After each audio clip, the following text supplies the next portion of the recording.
जय महाकाल, जय माँ भगवती काली। भाग 24, अध्याय 3। चंद्रमा को शाप देने का वर्णन।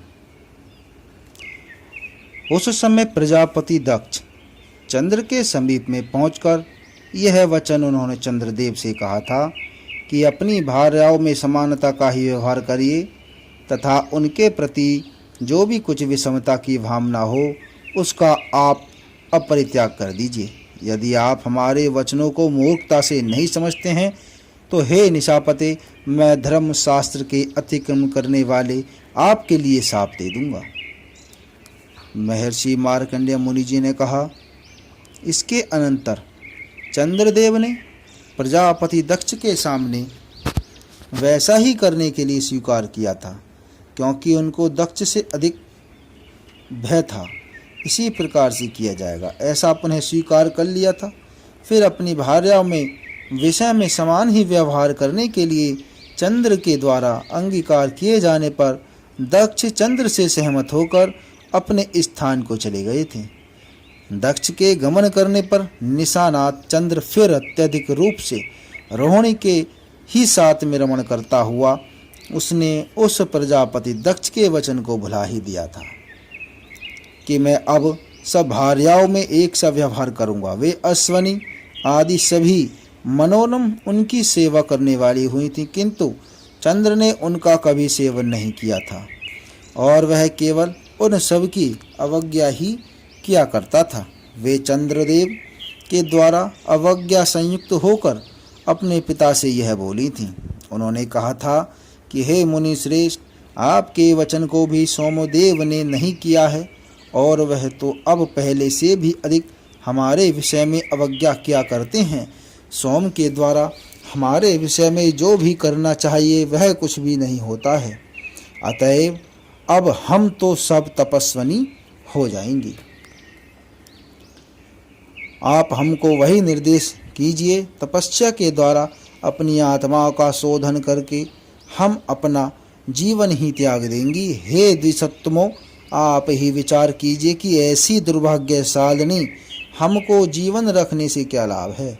मार्कंडेय मुनि जी ने कहा। फिर यह इतना कहकर वे सभी कृतिका प्रभृति दक्ष की पुत्रियां अपने करों से कपोलों का आलम्बन करके विवश होती हुई भूमि पर रुदन करने वाली थी। अतीव दुख से व्याकुल इंद्रियों वाली इस प्रकार से स्थित उन सब को देखकर अत्यंत दीन मुख वाले प्रजापति कोप से वही के ही समान ज्वलित हो गए थे। इसके अनंतर कोप से व्याप्त महात्मा दक्ष की नासिका के अग्रभाग से बहुत ही भीषण यक्षमा निकल पड़ा था। वह यक्षमा दाढ़ों से कराल मुख वाला था और कृष्ण वर्ण वाले अंगार के समान था। वह बहुत ही लंबे विशाल शरीर वाला था। उसके केस बहुत ही थोड़े थे। वह अतीव कृश और धमनियों से संतत था। उसका मुख तो नीचे की ओर था। उसके हाथ में एक दंड था। वह विश्राम करके निरंतर खांसी को करता जा रहा था। उसके नेत्र नीचे की ओर बैठे हुए थे तथा वह स्त्री के साथ संभोग करने के लिए अत्यंत लालायित रहता था। उस यक्षमा ने दक्ष प्रजापति से कहा था, हे मुनि, मैं अब किस स्थान में स्थित रहूँगा अथवा मुझे क्या करना होगा। हे महामते, आप मुझे यह बतलाइए। तब तो प्रजापति दक्ष ने उस यक्षमा से कहा था कि आप बहुत शीघ्र सोमदेव के समीप में जाइए। आप सोमदेव का भक्षण करिए और उसी सोम में स्वेच्छा से सदा स्थित रहिए। मार्कंडेय ऋषि जी ने कहा। इसके अनंतर महामुनि दक्ष के इस वचन को स्मरण करके वह धीरे धीरे सोमदेव के समीप गया था और वह सोम का गद अर्थात रोग ही था। उस समय में वह सोम के समीप में इसी भांति प्राप्त हुआ था जैसे सर्प अपनी बाबी में प्रवेश किया करता है। वह महागद अर्थात विशाल रोग चंद्रमा के हृदय में छिद्र की प्राप्ति करके प्रवेश कर गया था।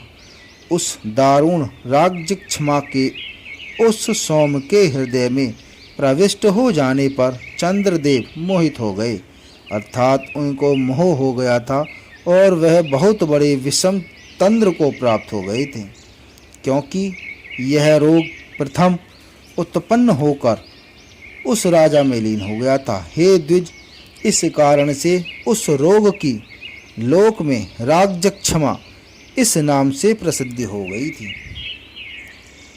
इसके अनंतर वह सोम, रोहिणी का पति, उस राज्य क्षमा नामक रोग के द्वारा अभिभूत हो गए थे और वह प्रतिदिन ग्रीष्म ऋतु में क्षुप्र नदी की ही भांति 6 रोग प्राप्त होने लगा था।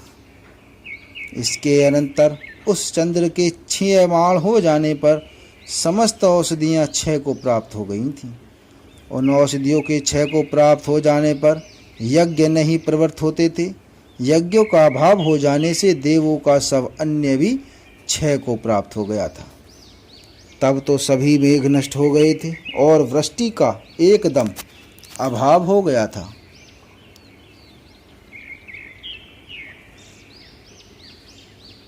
अर्थात फिर वर्षा नहीं हुई थी। जब वृष्टि का ही अभाव हो गया तो लोगों के व्यवहार क्षीण हो गए थे। अकाल और उसके कारण से होने वाले व्यसन से समस्त रोग हो गए थे। तब तो लोगों का दान देना और धर्म के कृत्य करना सभी कुछ लोक के लिए प्रवृत्त नहीं होता है। समस्त प्रजा सत्व से हीन हो गई थी और सब लोभ से उपहृत इंद्रियों वाले हो गए थे। वे सभी प्रजाएं कुकर्मों में रति रखने वाली हो गई थीं तथा सभी सागर और ग्रह भी क्षुभित हो गए थे।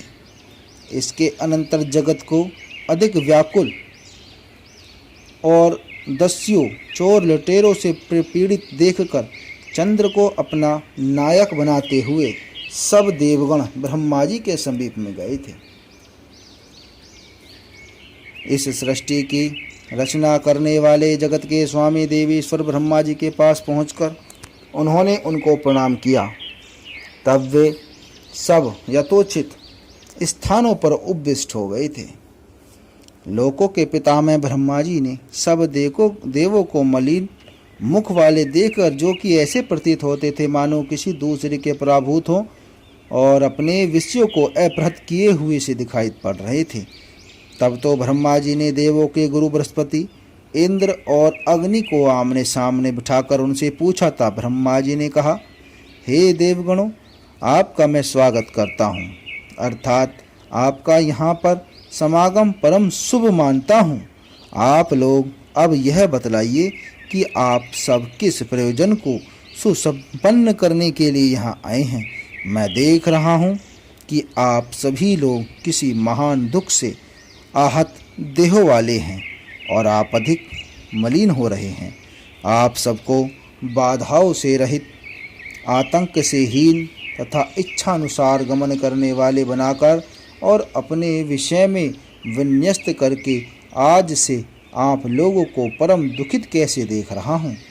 जो भी कुछ आप लोगों के दुख का बीज हो अथवा जो भी कोई आप लोगों को बाधा पहुँचाता हो, वह सभी आप लोग पूर्ण रूप से मुझे बतलाइए और यही समझ लीजिए कि वह आपका कार्य सिद्ध हो ही गया, अर्थात उसका मैं निवारण करके आपको सुख संपन्न ही बना दूंगा।